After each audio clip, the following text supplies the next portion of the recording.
अवैध गांजा तस्करी के मामले में कोरिया जिला के किल्हारी पुलिस को बड़ी सफलता मिली है। इस सफलता में जहां पुलिस अपनी पीठ थपथपा रही है वहीं दूसरी तरफ पुलिस पर भी संदेह की निगाह से देखा जा रहा है। हम आपको बता दें, यह पूरे मामले में मुखबिर की सूचना पर पुलिस के द्वारा टीम गठित की गई और टीम गठन के बाद सर्चिंग प्रारंभ हुई। सर्चिंग के दौरान उनको पुलिस को सूचना मिली कि किल्हारी के ग्राम चरवाही में एक टाटा की आर्या वाहन जो कि कार होती है वह खड़ी है। पुलिस के द्वारा उसमें सर्चिंग की गई, दबिश दिया गया और दबिश देने के बाद लगभग 2.5 कुंटल गांजा वहां बरामद हुआ। पुलिस के अनुसार इस 2.5 कुंटल गांजे की कीमत 12 लाख रुपए बताई जा रही है। इस कार्रवाई के बाद जहां एक तरफ पुलिस अपनी पीठ थपथपा रही है, वहीं दूसरी तरफ जो शक की निगाह से यह देखा जा रहा है कि आरोपी चूंकि वहां से फरार थे, इस कारण से कहीं न कहीं पुलिस की जानकारी लीक भी हुई है। जी, हम लोगों को मुखबिर का सूचना मिला कि वाइट गाड़ी में गांजा तस्कर करके इधर ले जा रहे हैं। तब हमने अपना टीम भेजा कि इसका पीछा करे, क्योंकि यहाँ से गाड़ी निकल चुकी थी। मेरे मुखबिर से सूचना मिला कि एक गाड़ी है जो संदिग्ध हालत में गांव में खड़ी है, चरवाही ग्राम में। फिर हमने जाकर तस्दीक किया मौके पर, तो हमने पाया कि वहाँ एक गाड़ी खड़ी थी और फिर वही गाड़ी थी जिसकी हमें सूचना पूर्व में मिली थी मुखबिर के द्वारा। जो NDPS की कार्यवाही है उसके तहत सबको गवाह वगैरह सभी को एकजुट किए। संपूर्ण क्षेत्र का गहन सर्चिंग किया हमने, जो आरोपी नहीं मिल पाए। गांजा 10 प्लास्टिक की बोरी में है, भरी हुई है और इसका वजन लगभग 2.5 क्विंटल है और जिसका अनुमानित कीमत 12,49,000 के लगभग है। 15 भैंसों को बूचड़ खाने ले जाने के प्रयास में पुलिस ने रंगे हाथों एक ट्रक को गिरफ्तार किया है, जिसमें ड्राइवर और खलासी दोनों को आरोपी बनाया गया है। ड्राइवर के अनुसार यह कार्य वह पिछले 4-5 बार से लगातार कर रहा है, जिसकी उसकी कीमत दी जाती है और यह कार्य के लिए बाकायदा व्यापारी के कहने पर उसके द्वारा यह कार्य किया जाता है, जबकि वह मुख्य आरोपी नहीं है। फिलहाल छत्तीसगढ़ पशु अधिनियम तथा पशु क्रूरता अधिनियम के तहत कार्रवाई करते हुए ड्राइवर और खलासी को पुलिस ने गिरफ्तार कर लिया है और विवेचना जारी है।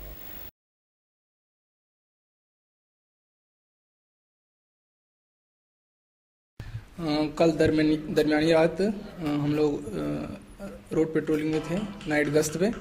तो मुखबिर से सूचना मिली कि इस जनकपुर से किल्हारी से जनकपुर साइड एक ट्रक जा रही है, जिसमें पशु अवैध रूप से भरे हुए हैं और ठूस कर भरकर बूचड़ खाने ले जाया जा रहा है उसे, जिसके परिणाम स्वरूप रात करीब 1 बजे के वाहन आई, जिसे हमने नाकेबंदी कर पकड़ा, जिसमें 15 मवेशी भैंसा था जो बंधे हुए हालत में गाड़ी के अंदर परिवहन कर बूचड़ खाने ले जाए जा रहे थे, जिसमें एक आरोपी चालक और साथ में उसका सह अभियुक्त था, आरोपी था, जिसे पकड़कर हमने थाने लाया। छत्तीसगढ़ कृषि पशु अधिनियम के तहत हमने कार्रवाई की है और साथ ही पशु क्रूरता अधिनियम की धारा भी हमने लगाया हुआ है और MV एक्ट की धारा हमने इस पर लगाकर विवेचना इसमें कर रहे हैं। सजवानी से आए हैं, ये किल्हारी से लोड हुई गाड़ी की इलाहाबाद जाते थे। एक ट्रिप पे कितना पैसा मिलता था? 50 रुपये भाड़ा देते थे। एक ट्रिप में 3 बार 4 बार एक महीने में ले जाते थे। कितने दिन से कर रहे हो? ये 1 साल भर हो गया। मनेंद्रगढ़ थाना अंतर्गत एक कॉलोनी कर्मी को दस्त ज़्यादा होने की वजह से इलाज के लिए मनेंद्रगढ़ के रीजनल अस्पताल में भर्ती कराया गया। इलाज के दौरान ही उसकी मौत वहां हो गई, जहां पर परिजनों के द्वारा हो हल्ला मचाया गया। हो हल्ले को देखते हुए प्रबंधन ने किसी अप्रिय घटना न होने की सूचना पुलिस को दी और पुलिस ने मौके पर वहां पहुंचा और पहुंचने के बाद परिजन और अस्पताल प्रबंधन को समझाने में लगभग 2 घंटे लग गए। परिजनों की माने तो इलाज में लापरवाही बरती गई है, तो वहीं दूसरी तरफ पुलिस ने लोगों को समझाइश देते हुए लापरवाही होने की जांच के लिए आवेदन ले लिया है और आवेदन के अनुसार जांच करने की बात कही। मेरे पापा को सिस्टरों ने ही मिलके जान ले लिए गए। ये सब सिस्टर की लापरवाही है। जो बेवकूफ है आज के डेट में, जो आदमी पागल है उसको दिमाग भी नहीं दे सकते डॉक्टर, आज के समझा भी नहीं सकते। पूछने से बोलते हैं पागल हैं हम, डॉक्टर हैं। हाँ, कि तुम डॉक्टर हो। काला हो गया था, जीभ काला हो गया सर। मौत सब डॉक्टर की लापरवाही से हुई है सर। बारात को एक पेशेंट था रामफल रजवानी नाम का, उसको जो है एक दिन पहले से परसों से उसको इलाज के लिए हॉस्पिटल में भर्ती किए थे, रीजनल हॉस्पिटल चर्चा में। उसको दस्त वगैरह का शिकायत था, बीपी भी लो था ऐसा डॉक्टर बता रहे थे, और इलाज के दौरान जो है वो कल शाम को 7 बजे फौत हो गया।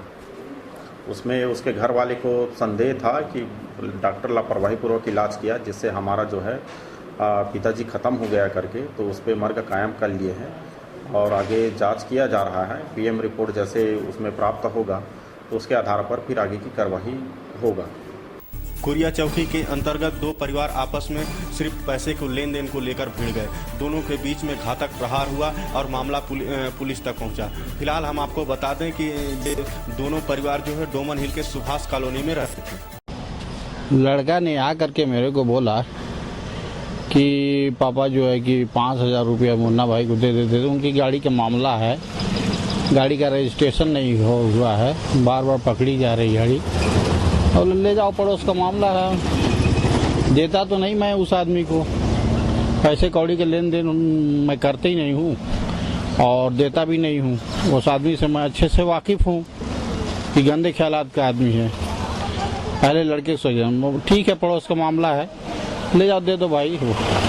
तो उन्होंने 10 तारीख को वादा किया था देने के लिए, 10 तारीख का वादा किया था। 10 तारीख बीत गया, लड़का बाहर निकल गया, जो लड़का दिया था बाहर वो निकल गया। जब वो बाहर निकल गया था तो वहाँ से बोला कि मुन्ना भाई की जो पैसा दिया हूँ उसको भेज दीजिए और मेरे को पैसे की ज़रूरत है। तो हमने इनके लड़के से 2 मरतबा कहा भेजा, छोटे वाले लड़के से। तीनों हाँ नहीं के जवाब नहीं दिए। जब नहीं दिए तो आज मैंने सुबह 8 बजे, वहाँ बद्री मामा भी थे, मैं भी था, और उनको बोला कि यार नज़ीर भाई सुनिए, अब टिंकू से जो पैसा लिए हैं उस पैसे को दे दो। बोला टिंकू है कहाँ? बोला टिंकू सो रहा है। तो टिंकू को बुलाओ। तो टिंकू आया तो वहाँ भी उस वक्त बद्री मामा भी थे, मैं भी था, मैं टेबल पर बैठा हुआ था, और टिंकू जो है कि बोला कि कैसा पैसा दे दो। बोला कैसा तेरा पैसा, कैसा तेरा पैसा, किसको दिया है? वो महीना पहले ही पैसा उसको दिया था लड़के के द्वारा। आज जो लड़का पैसा मांगा है तो उसको अभद्र शब्द यानी माँ बहन गाली के सिवा फिर भी मैंने छुड़ाया। टेबल पर बैठा था, उसके छुड़ाया। मैं बोला कि छोड़ो 5,000 रुपया कोई बड़ी बात नहीं है, लेकिन अभद्र शब्द मत बको, गाली गुप्ता मत दो। और उसी में लड़के के जज्बात, लड़का ने धक्का मारा।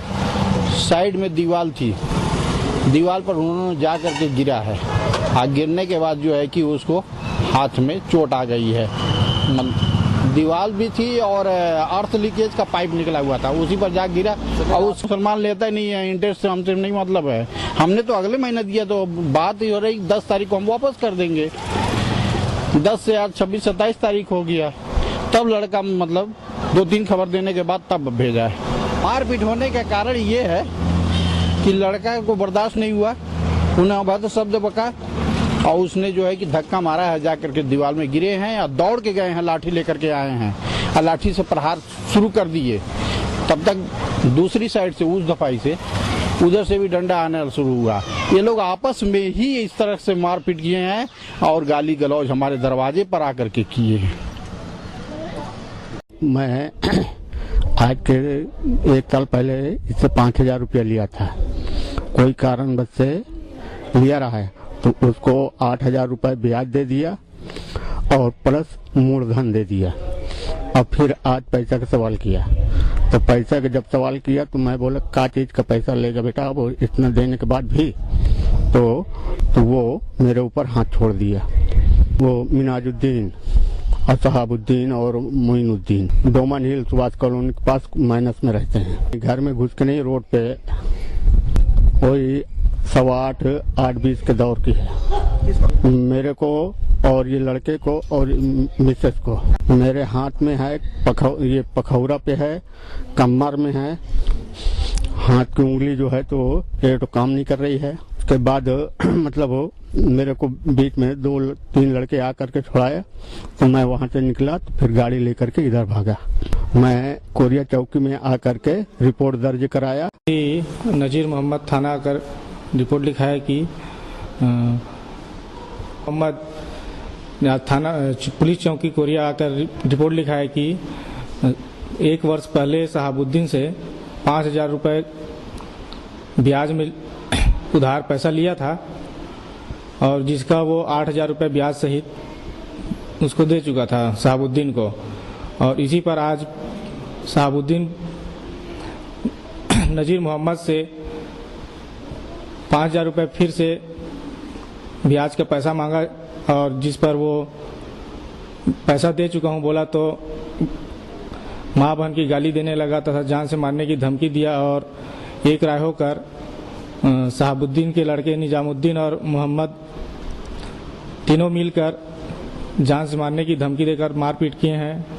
और उसकी जब बीच बचाव करने गए तो उसकी पत्नी खलीरून और लड़की उसके लड़के को भी हाथ मुक्का से मारपीट किए हैं, जिनके रिपोर्ट पर अपराध कायम कर धारा 384, 294, 506, 34 और 4 कर्जा एक्ट का अपराध कायम कर विवेचना में लिया गया है और आहतों को डॉक्टरी मुलाहिजा हेतु भेजा गया है। बाद में गिरफ्तारी कार्रवाई की जाती है। शहाबुद्दीन की रिपोर्ट पर भी आरोपी नजीर मोहम्मद, गुलाम और गुड्डू ये तीनों मिलकर पैसे के लेन देन की बात को लेकर गाली गलौज, माँ बहन की गाली गलौज कर बुरी बुरी गाली देते हुए मारपीट किए हैं, जिनके रिपोर्ट पर अपराध कायम कर धारा 294, 323, 506, 34 कायम कर आहतों को डॉक्टरी मुलाहिजा हेतु चिरमिरी स्वास्थ्य केंद्र भेजा गया है और अग्रिम कार्रवाई की जाती है।